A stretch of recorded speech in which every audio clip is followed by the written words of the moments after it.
Colleagues, with urgency, the Pope today in his encyclical calls upon us as policymakers, not just nationwide, but globally as well, to develop policies so that in the next few years, the emission of carbon dioxide and other highly polluting gases can be drastically reduced. And with us today, colleagues, is the woman leading the charge to develop an international strategy for such action. I would like to introduce as our very special guest, the Honorable Ms. Christiana Figueres, who is the Executive Secretary of the United Nations Framework Convention on Climate Change. In short, she is the Secretary for Climate Change for the United Nations globally.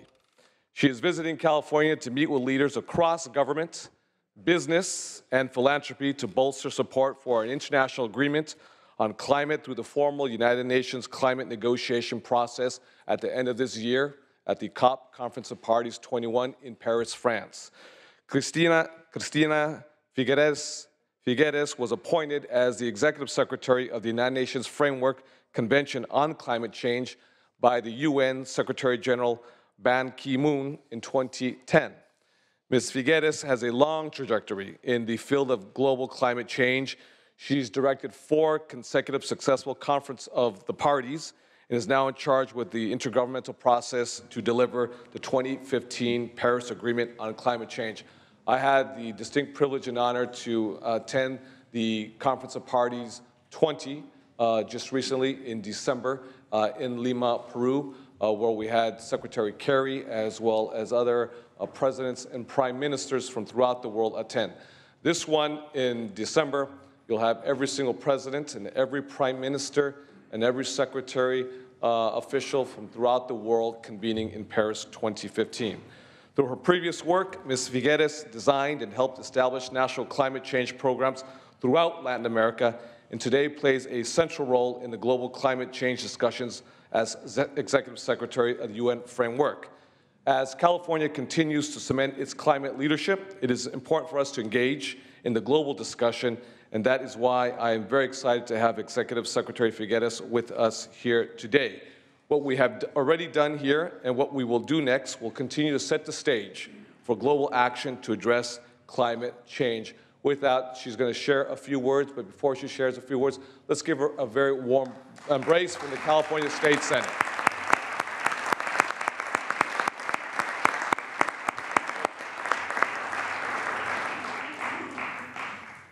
Good morning, buenos días. Primero a mis consanguíneos latinoamericanos, muchas gracias por esta oportunidad, and if I may be so informal to call you dear pro tem also, and distinguished members of the Senate. Thank you very much for having me here. You know, usually one starts by saying, well, it's a little bit difficult to follow so-and-so.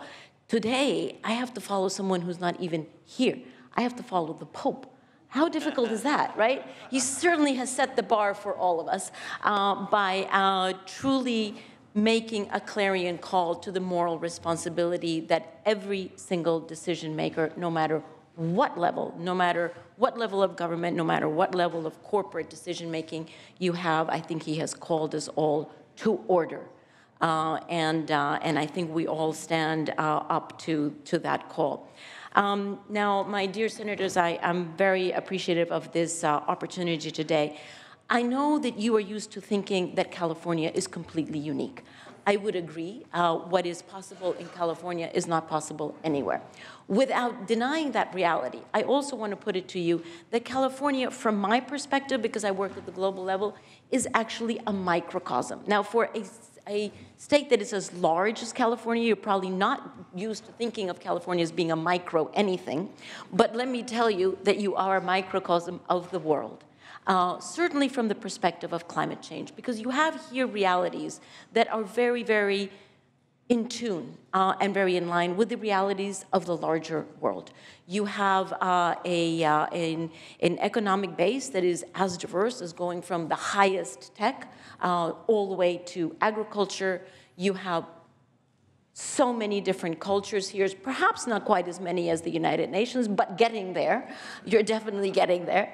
And you have a huge economic impact, income disparity. That is something that is of concern to all of us. All of these issues are issues that the world grapples with, just like you grapple with.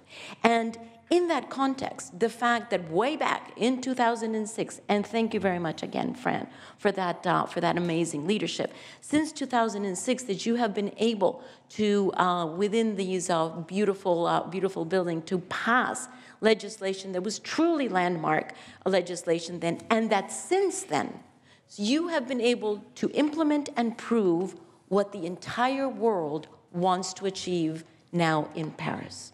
And that is to prove that it is possible to continue growing your economy, to continue increasing your GDP, while bringing down your greenhouse gas emissions, to de-link those two curves that traditionally and historically have been one and the same. That de-linking is absolutely at the heart of what 195 countries are still grappling with. How are we going to do that? And not only have you been able to do that, my friends, but you're doing it with the Pope's call in mind, which means intentionally making sure that the benefits go to the underprivileged, to those who are most vulnerable to climate change in California, and the same challenge in the world at large. You are proving that that is possible. The world wants to do that. The world is committed, 195 countries, but they don't know how. California has figured out how. So I am here to tell you, the world is looking at you, whether you know that or not. The world is looking at California. The world wants to know, how did you do that? How are you going to continue to, in fact, even expand that ambition of California? And that's why I'm here. If California weren't squarely being observed by the world for lessons learned, I would have no business being here, because I don't usually have the honor of working with state-level governments. But the fact that California has been such a visionary, such a cutting-edge government and state, truly, I have to tell you, it is really an inspiration.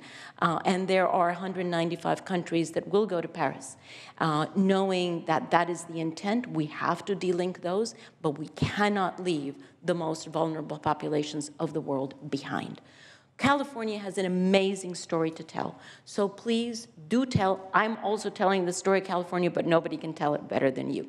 However, those who know me know that I never stand and never speak in public without challenging everybody. So in addition to the accolades to what you've already done, here is my challenge to you. From my perspective, you have two tasks ahead of you. Number one, increase the time frame and your ambition. Yes, you have 2020 targets, fantastic. Jerry Brown has already put 2030 targets, 2050 targets. Can that actually be moved forward? Can you increase the ambition of what you're doing into other sectors? Because frankly, we need to do that. So it is increasing ambition and increasing the time frame. And the second task is to increase the geographic boundary of your influence, of your leadership. Call it exporting leadership. California needs to export leadership. I really thank California for the very amazing leadership that you're having with the Under 2 MOU, currently already 14 regions and states around the world, including developing countries as diverse to California as Nigeria.